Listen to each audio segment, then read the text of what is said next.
এক জঙ্গলে টুনি আর তার মেয়ে বাস করত। তার স্বামী মারা যাওয়ার পর তাকেই সংসারের দায়িত্ব নিতে হয়েছে কাঁধে।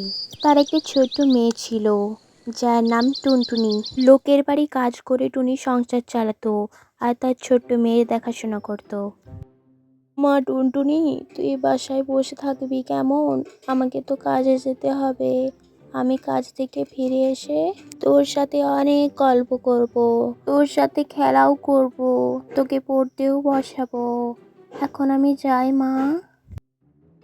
কিন্তু মা, আমার তো অনেক খিদে পেয়েছে, সেই সকাল থেকে কিছু খাইনি। তুমি আগে আমার জন্য কিছু খাবার এনে দাও, তারপর তুমি কাজে যেও। ঠিক আছে আমার টুনি সোনা, তুই বাসায় চুপটি করে বস, আমি তোর জন্য খাবার নিয়ে আসছি। একটুকুনি খিদে সহ্য কর, আমি 5 মিনিটে যাব, 2 মিনিটে আসবো। এই বলে টুনি তার মেয়েকে রেখে খাবার আনতে চলে যায়। এদিকে টুনটুনি অধীর আগ্রহে কখন তার মা খাবার নিয়ে আসবে তার অপেক্ষা করতে থাকে। একটু পরেই টুনি তার মেয়ের জন্য খাবার নিয়ে আসে। টুনি টুনটুনির হাতে খাবারটা দিয়ে দেয় আর বলে, মা টুনটুনি, আইসক্রিম ছাড়া আমি আজ তোর জন্য কিছুই খাবার আনতে পারিনি। আমার কাছে উপার্জন করা যা টাকা ছিল তাই দিয়ে আমি এই আইসক্রিম এনেছি তোর জন্যে, তুই এটাই খা মা। টুনটুনি আইসক্রিমটা খেতে লাগে, কারণ তার অনেক খিদে পেয়েছিল। টুনটুনি কাঁদতে কাঁদতে বলে, মা, আমার শুধু এই আইসক্রিম খেয়ে পেট ভরেনি, আমার আরও খিদে পাচ্ছে।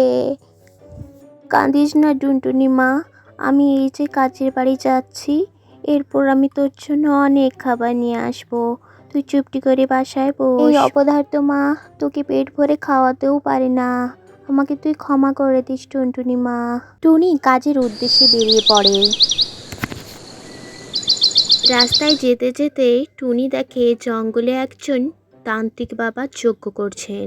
টুনি তান্ত্রিক বাবার কাছে যেয়ে বলে, তান্ত্রিক বাবা, আমাকে দয়া করে সাহায্য করুন, আমি খুবই গরিব, আমি আমার মেয়ের মুখে দুটো খাবারও তুলে দিতে পারি না।